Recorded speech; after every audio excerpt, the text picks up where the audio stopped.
Hey YouTube, welcome to our channel Go Matos. It's our very first video tutorial, and we know through all of this epidemic that's going on with the coronavirus has caused all of us to be stuck inside of the house, and with no people able to go outside, we cannot have congregation or people to gather. In some places can't be 10 or more. So what does that do to your church? It means that you have to think outside of the lines and create a virtual community or what others might call it a virtual church. How do you get your camera to work for your congregation? How do you engage with the virtual community within this virtual age of communication through Facebook or Instagram? So here's the question. Why video cameras? Why should I invest in a video camera system? Well, to answer that question, for a millennial like myself, I like to watch the church online before actually personally attending that congregation. If I could virtually look inside the church, has elements that I think and I feel comfortable with, and to be challenged as well. We also want to find a church that's Bible based, but you might think or ask this question about yourself. How is this church good for my family? There was an article that said, don't waste your money on video broadcasting systems. Yes, I absolutely disagree. I think it's very important. It doesn't have to be the most top quality video equipment. It doesn't have to be the top of the line or absolutely expensive, but it is important for maybe someone who's sick who can't be at your church, or for people like me. Listen, technology is changing, people are changing. And when you have a presence online, when you have a virtual presence, it makes it that much easier of reaching this generation we never thought would happen. I tried the best I can throughout this video, giving you the most basic concepts, and maybe it won't hurt your pocket. We'll go from a different range of different types of video equipment that you can invest in your organization or your church, or perhaps you might be a missionary like myself. So this video is pretty much for everybody. So let's get on to it. I ask you to please do some further investigation. These recommendations of tools that I'm going to put on this video, by no means am I saying you should buy the exact same one or you should spend this dollar amount. Take this counsel as you would hear from a stranger on the street. Do some further investigation. Also, you could call some great stores. Adorama, they are located in New York City. I have had the best customer experience. I had a few questions and I think they gave me the best answers into what hardware I'm going to need for video broadcasting. Another great website is Sweetwater. Make sure you take the time into looking what fits you and what fits your budget.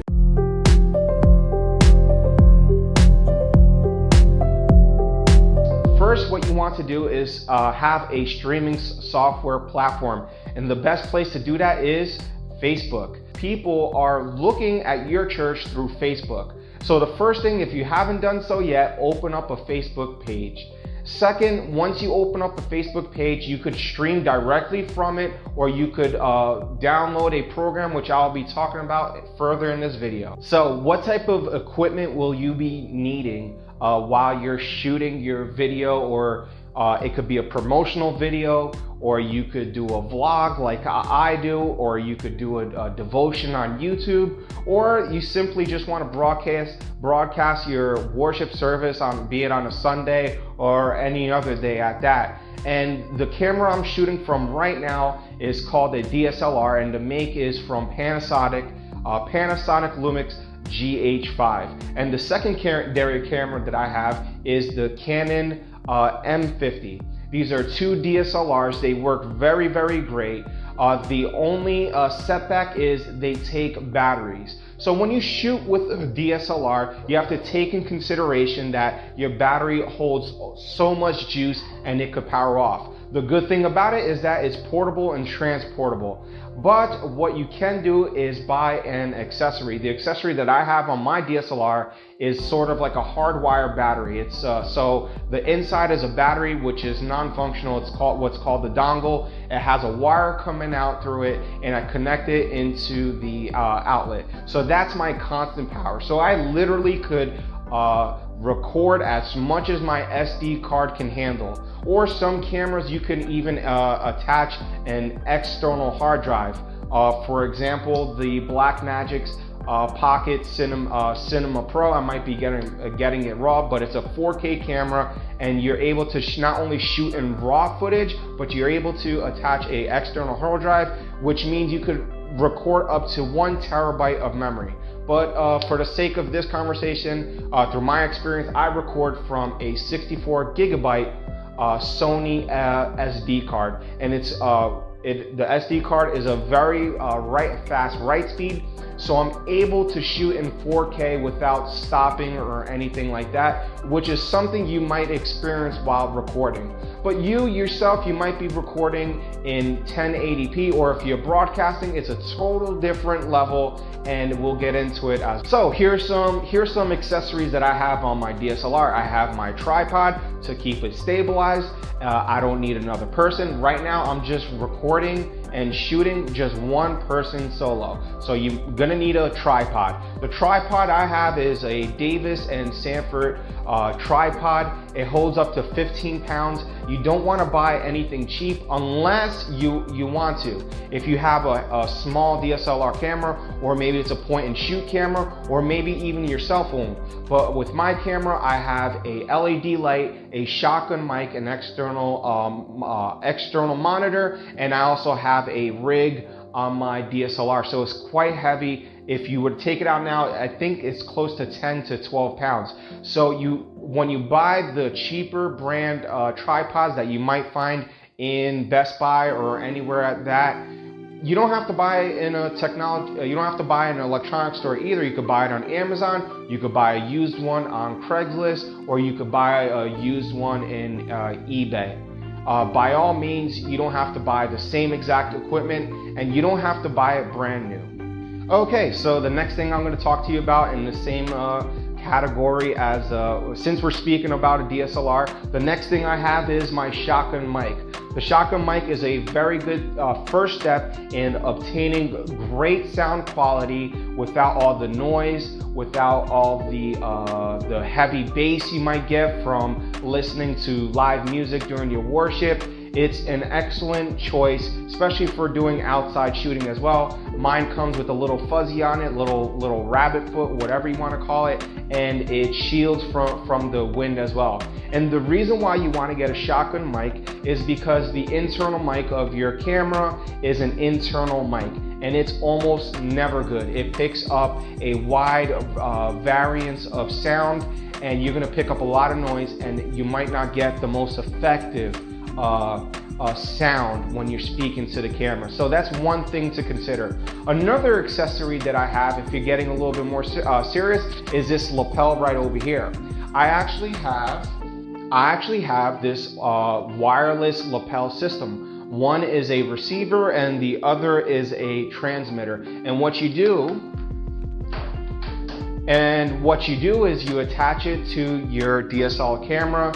You obtain even better sound quality, especially if it's like an interview style such as this one, where you're speaking and you're gonna get very low noise, and you could do it outside as well. The only drawback I have is I'm currently not using that system on my DSLR, because one thing you have to realize about a DSLR is something called preamp. And the preamp in your DSLR actually boosts volume before the mic gives the amp or the volume to the media or to the camera. What I mean is this, is that through my experience using this wireless mic, this wireless lapel system, is that it comes off very harsh.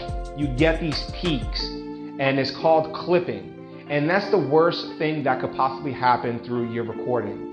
You could have the most beautiful video, and if you have bad sound, the person observing it or your audience will turn it off. So please, the importance of a good mic and also the proper use of a mic is very, very key. So what I'm doing through this wired mic, I have a wired lapel, and I'm recording it to my cell phone. And that's the best way I get optimal sound quality through video. And when during post-production, I synchronize the audio from my phone into the media, into the final video. So, but if you're broadcasting, you're not gonna have time, and it's not gonna give you the option to do that. I'll talk to you more about broadcast. I'm gonna talk very lightly about professional cameras. The bigger one that you put on your shoulder, they're not DSLRs. DSLRs, they were meant for photography, and for some reason, they have changed or mutated into the market as being video cameras. What's the difference between a professional camcorder? You have broadcast camcorders where they have a big internal lens, and they have much better producing quality, and there's so much more accessories that you could put onto it. Not talk about this at all. Why? Because a broadcasting camera costs lots of money. You're talking about thousands of dollars, and I believe this is not the audience. And if you do have that much money, you're gonna talk to a professional. I'm just a budget-friendly videographer. I love videography, but that's just out of my realm. Okay, so you are looking for a camcorder, and it might be a professional cam or it might be a DSLR. So you're thinking, what resolution should I buy? Should I buy a full HD or should I buy a 4K? Here's one thing about 4K.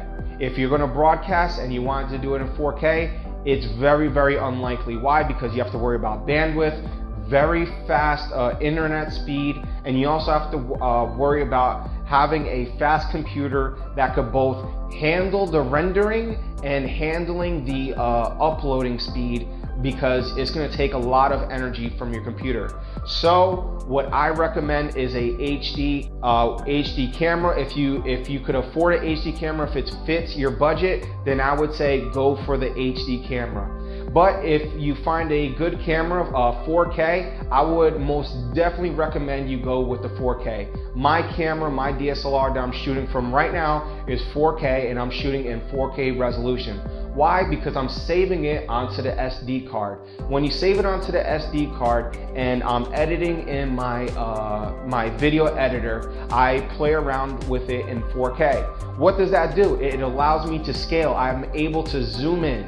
When you zoom in with the DSLR, you're not doing it with your hands. You're not manually zooming in because it comes up choppy. I'm always holding it at one set zoom or one set function. I'm not touching the zoom at all. So that's the reason why 4K is so important, is because it gives me more versatility. Also, what 4K does is, even though I'm compressing it to 1080, you do not lose quality. In fact, you get more quality when you're either uploading to YouTube in 1080 or you're broadcasting. It's very unlikely, I doubt you're streaming in 1080, because that once again takes a lot of hardware acceleration. It takes a lot of your GPU, and it takes a lot of cores for your computer, and not to mention it takes a lot of latency for your internet speed. So what I recommend shooting and broadcasting, well, you could shoot in 1080, but you're actually probably going to broadcast in 720. And that's if you compare 720p, it's the same thing as same quality as if you're watching a DVD on a standard television. So you might say to yourself, well, that's not very technological, it's not very advanced. Well, here's the thing. The video quality that most of your audience is going to watch is from a cell phone or for a computer. And there's only so much that your computer or your phone is going to handle. So you're watching 720 on your cell phone and it's just as good. You're not going to get that much loss of quality. So here comes the magic question. Should I do a live service or should I pre-record it?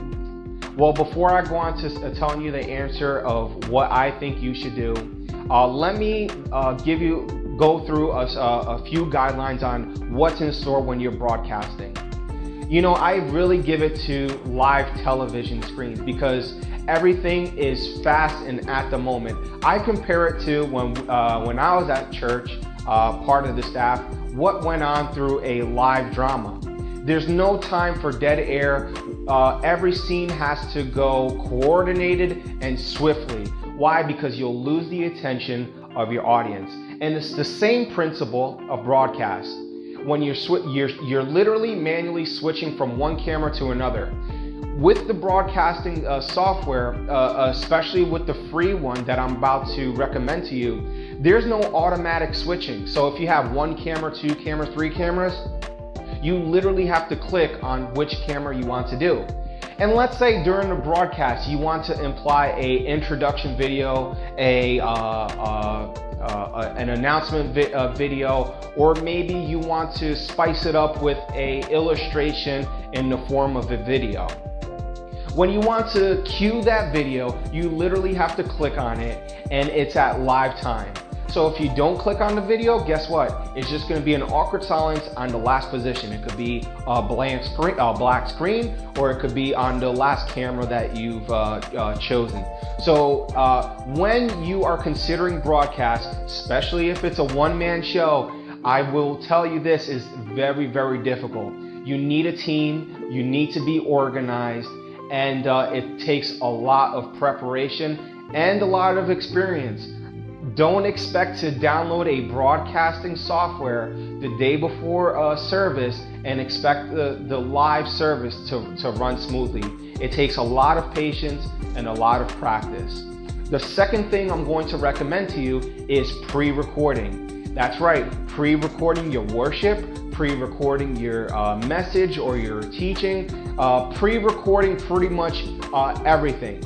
And what we do, the practice we do with A Palavra o Movimiento is when we record our lectures or teachings or anything as that, what we do is we have multiple camera setup, we start recording and we stop recording, one left, there's no chopping up, all at one time.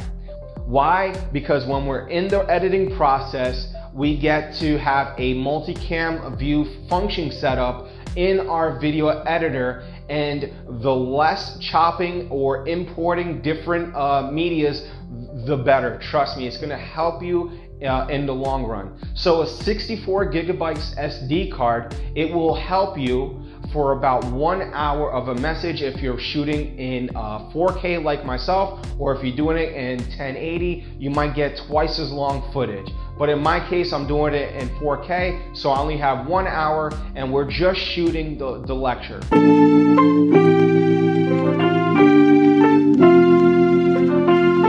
Okay, so if you were to log into facebook.com and if you wanted to go live, you hit the live on the web browser. Actually, let me.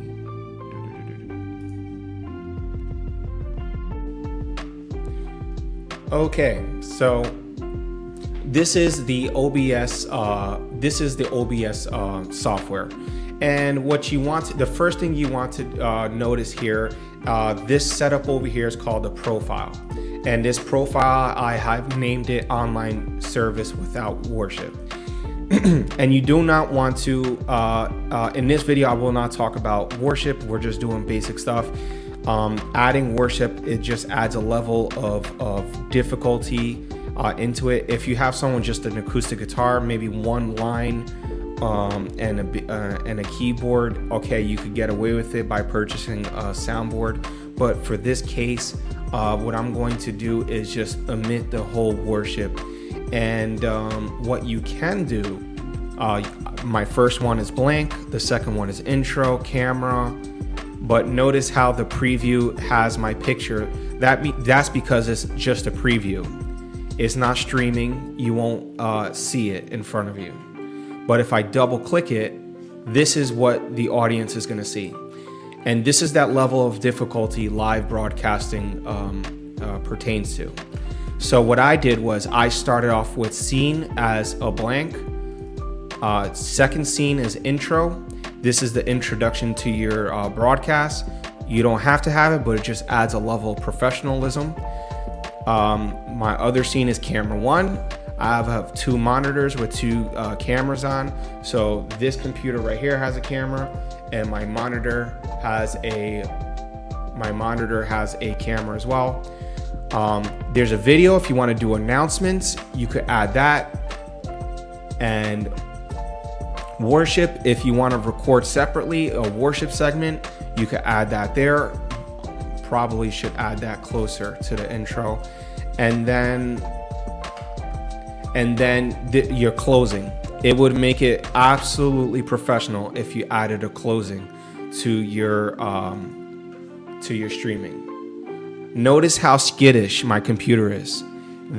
My computer is a quad core, not the fastest frequency, but it's it's not the cheapest computer either, and it still takes a lot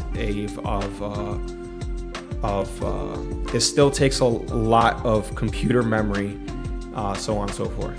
So if I didn't teach you already, first thing I would do is system preferences.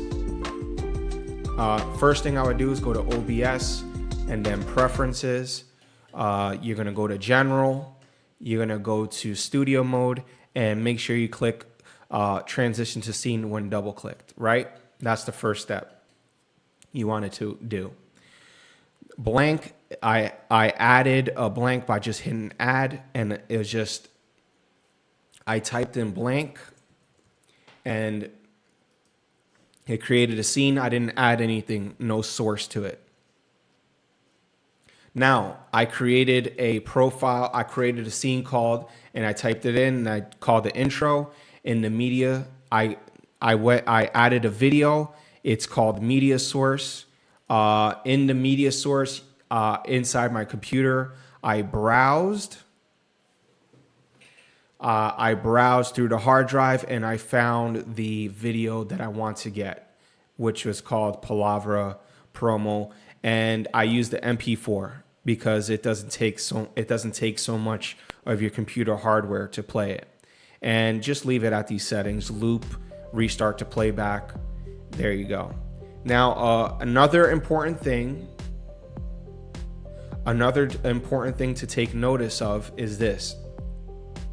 When you create, for some reason, my computer has an internal mic.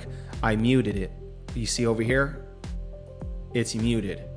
Because the last thing you want to do is, while broadcasting, is having your audience hear your conversation while you're recording. So the third scene is called worship. Do your worship on the side. Record it on an SD card. Record it with a shotgun mic, or if you have a mini soundboard and record the sound separately. That's fine. That'll be another video. I'll show you how to record a worship video. So this is my camera. You can connect a DSLR to your computer. You just need an interface. And there's different prices. The one interface that I do recommend is from Blackmagic. There's this little media hub. It's a switcher, and you can connect it to your computer. You could connect up to 4 inputs. It's very good. There's my second camera. The more cameras that you add to your broadcast, the better, the more dynamic, the less boring that your audience will feel. It's just going to get different perspectives, and you want to retain their attention. If you have one camera, that's fine. Announcements. Here's my announcement. Double click, and there you go. So for let's say you want to add a camera, you want to add your source, and you want to go down to where it says video capture device, and you want to create a new, or you could call it, I call it camera or cam, and you want to select a device. Here's the 2 devices I have, and which are internal cameras. If you had a video interface and you could connect it with your Mac or your laptop, that device will show up on the device list. But me, myself, I do not have a switcher or a video input. The last hardware I did have was from Blackmagic, and it was like a little media hub. like $100 equipment. But the ATEM Mini is a very powerful. You could get 4 inputs. It's a switcher and it's a internal. So if you want to get into serious broadcasting, you're going to need a fast computer, and you're going to need that internal video, because you're going to connect your cameras into it. Or if you just want to use be budget friendly, you could use the internal webcams, or you could record on a DSLR. And but Final Cut Pro, that's the software I use. Or if you have a Windows, you might want to use Adobe Premiere. I don't know of any free editing software, so if you find anything, let me know in a comment below to share the wealth amongst everyone else. So I got my camera, I got the input. The next thing I did, since I muted the mic, since I muted the mic and aux, the next thing you want to do is I added an audio. So that audio, since I'm in this scene, you're able to hear the audio from whatever device. It could be from your input, it could be from basically from your camera. So that you want to make sure you want to add that in there. If you didn't have this, you muted your mic and you're gonna have no sound, and the people listening is not gonna have any sound. Or you could just do the easy way, just add a video already edited, and that's your lecture or your teaching. So you could just go blank. I put the blank there because when you hit start streaming and start recording, then you could go to intro. Because when you start the streaming now, you already went 4 or 5 seconds with your first video. So what I do is start with blank, start stream, start recording, which, by the way, start recording means it's going to record video into your computer. I don't recommend that. That's going to use a lot of your CPU percentage, and when you record, it's going to save into your Facebook or YouTube, so you don't have to worry about that. So just hit start streaming. So when you start streaming, let it count down a little bit. Then you load into your video, your introduction video, and that way you don't lose anything that you work so hard to prepare, and it looks more professional that way.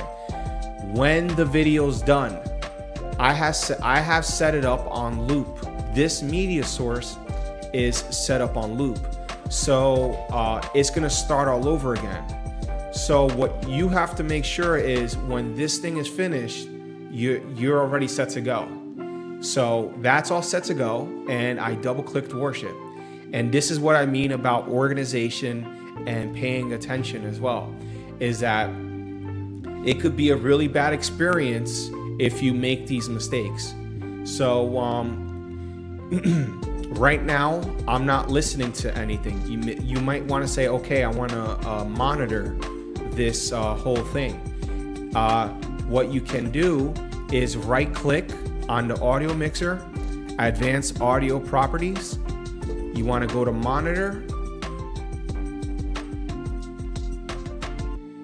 and now you're able to hear. And now you're able to hear what your video is about. And when you're able to monitor, definitely have a headphone, because you don't want to hear, because it might bleed through the microphone, whoever is preaching or anything like that, or you don't want to be a distraction. You want to make sure that you have headphones on your computer, but you can monitor it. You can listen to the sound when it's streaming. Here's another thing that I want to talk about. When you download and install OBS, it's going to ask you what settings you want to initiate or put inside of your broadcast or software. So let's go to stream. You select Facebook Live. Server, just leave as remember that stream key that I was talking to you about? You paste it right there, and that connects the software to your Facebook Live. You want to go to output, the video bitrate. The software did a scan on my computer, and based on the hardware specifications of my computer, this matched it up to my software. Now you might want to say to yourself, I want the video bitrate to be higher. Video bitrate is basically a calculation of your video resolution. You say I want higher quality. Well, if you put a higher quality, that means you're going to take more hardware acceleration or CPU percentage, and you're going to demand more work from your computer, and that causes the ability for your computer to crash, or you might get a lagginess to your streaming. So do it. My computer's underperforming. It's not the best video bitrate, but something is better than nothing. The audio bitrate, once again, is not the best, but this is what the software has recommended. For recording, if you want to save it to your computer, I did it as MP4. You could do it as MKV, which is like a Blu-ray type of format, but I personally do not recommend that. Video, my canvas is 1920 by 1080. I probably could make it smaller, but that's just what I decided to do. Smaller than 1980 is going to be 1280 by 720, which is the same quality you would get from a DVD if you're watching from a DVD. One more thing. When you add the video to the canvas, sometimes you might get it shrunken. What I do is I just stretch it out, and then you're good. Or if you want to go to your scenes, and if everything is too small, you could go to your media source right over here, and you could, when everything's all said and done, just put resize to output size for source size. Just make sure everything is sized correctly, because the one thing I don't like about this program is that the scaling could be a little bit wacky. So make sure everything fits exactly to this box.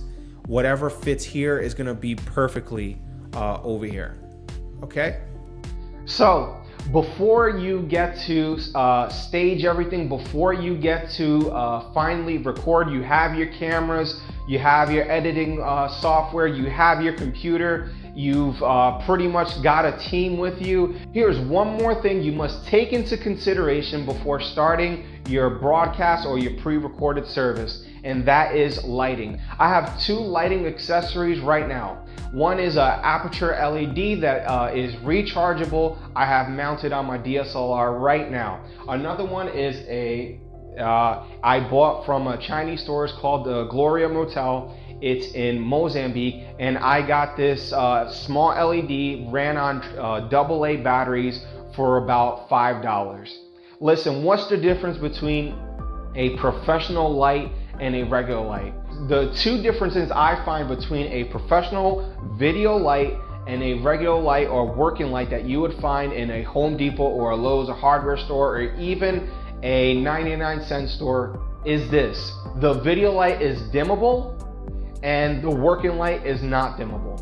But there's ways of working around it. With a working light, even though it's not dimmable, I could put it in a direction where it's far enough where I get a good lighting, and that's it. Lighting will help you so much. And there's more technical features into professional lighting. There's probably someone out there that knows a lot more video than I do, and they're asking the question, well, what about your ratios? What about your dramatic effects? What about your stops? Listen, we're here to do a budget-friendly, something on the go.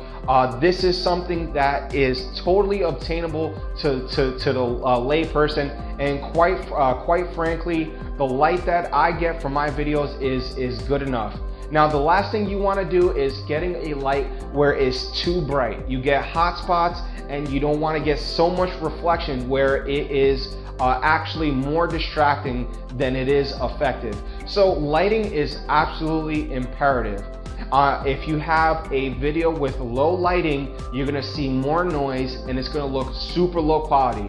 Listen, it doesn't matter if you have the most advanced, most expensive camera that Hollywood has to offer. There's no such thing as a low light camera. And boy, is that absolutely true. As this camera that I have, the GH5, it could go up to very high ISO. It works in very low light situation, but it doesn't, the principle of good lighting, you should not abandon it. So what I would say to you is, if you could afford it, buy a light that's on a stand. You could get on Amazon. They have fluorescent tubes. You get a hot box, and also you get it on a video stand, and that works just as great. Or you could buy a work light from Home Depot and maybe mess around with the throw or the distance, and maybe you could get good lighting at that. One good thing that I found in Home Depot is now you're able to buy LED lights, so that's very promising. And if you could find one at a good price that's dimmable, that's just as good. Okay, let's get back to the discussion of sound. Like I mentioned before, I have a shotgun mic that's attached to my DSLR. I also have a lapel, and it gives me the best sound quality that I could basically ask for. But here's one more thing about sound. Let's say you cannot afford a DSLR. Let's say you can't afford a pocket cinema camera. Let's say you can't, all those things, gadgets you cannot afford, or you do not want to spend the money. These days, smartphones are in your pocket. You probably have the most current one, and they are probably the best video tools that you could have, and they work really, really well. In fact, so well, I sometimes can't compare the difference between a DSLR like mine to my Samsung S20. I wish I had this S20, but the S10. But if you have the newest one, the S20, you have even better quality, or the new iPhone, very good video at that. But the one thing you must take into consideration is that internal mic problem that the iPhone or the smartphone has. If you must use a smartphone, please be in 3 to 5 feet away from the phone. That way you get the best voice sound coming and projecting to that camera. So it's definitely possible. You don't have to have all the money in the world. One more thing about sound, I have a big cloth right over here to my right side, and to my left I have two big cloths as well. And what I'm trying to do is, since I am talking in pretty much a empty room, there is a lot of echo. So the one practice that you might want to take is called deadening the sound. So if you put some furniture around you or something that absorbs the sound so you get less echo, it definitely helps. Another principle I want to talk to you about today is called staging, and I'll show you an example of what staging looks like. But the best, me personally, the best staging that you can do is having a nice array, maybe shifting a couch, maybe putting a table, doing something that looks nice to the eye. It takes a little bit more time. Maybe my wife does a wonderful job, or maybe ask someone that has a better touch, better woman's touch, better man's touch. Who cares, as long as they have an eye that's appeasing to the audience. Okay, maybe you're in a church, you're renting a church, and you don't have that opportunity to rent there. Maybe you live in a house and you live with a bunch of kids, and it's never gonna look pleasant to a viewer's eyes. One thing you possibly could do is that one, you could either ask a friend to record in their house, because you want a place that's sustainable. You don't want to shoot in an area where you only get one shot and the other shots are different. You want to give your audience consistency. You want a mechanism that's sustainable, that you're able to give good quality video after video. Another option is, who knows, maybe you might get away with, but you could even rent an Airbnb and rent it for a day and shoot over there. That's just an idea. I don't know if that breaks laws, but by all means, do what you have to do. If you have to go outside, I know it's hard with the coronavirus currently, but in the future, the quarantine is gonna go away. If you wanna do it outside, that's fine too. Maybe you wanna do a preaching, or maybe you want to connect with an itineration to your audience on social media. The scene, the area is not limited to a church altar. You could do it anywhere, at your house. Who knows? Be creative. The next thing I want to talk to you about are accessories. I told you that I have an external monitor because right now I'm previewing it as we speak, and it helps for easy viewing. I have a handheld rig where I'm able to stabilize the camera a lot better, which, by the way, if you're going to do a lot of hand movement, if you're going to do a lot of moving around, having just the camera in your hand, you're going to have a lot of shakiness, so you might want to invest in some stabilization. Here's a good accessory. This is my gimbal, and this is what gives me that steady motion when I'm doing video. Another thing that I have are drapes. There's cloth. I use a green cloth as a green screen backdrop. All right, lastly, one thing I want to talk to you about is the experience. Broadcasting, it takes a lot of work, so it's almost like a relationship. You almost have to work at it. Each and every time you broadcast, you're gonna realize what's easier for you. You're gonna figure out your workflow. You're gonna figure out, okay, this video file doesn't work as well. In my experience before, I used the MOV file format, and I realized, okay, maybe if I convert it to an MP4, that works a lot better with my video software. And those are some things that we all have to take into consideration. Just because you're a preacher, just because you're a missionary or an orator, or you're a teacher, doesn't mean you can't have two hobbies. And build a passion for video, because you know what? It gives so much dividends. It's going to give you positive interest, and it's going to connect you with people that you'd never thought ever before. And before I leave, I want to just leave you one little tip. How do I shoot a better video every single time? And the one thing I implore to you, and what I challenge to you, is this: is be creative, have fun with it, and add a little magic to it. Whoa, I mean, it's those little tricks. This trick might have been a little bit cheesy or anything like that, but adding that little flair, adding a little bit of fun definitely helps gain attention.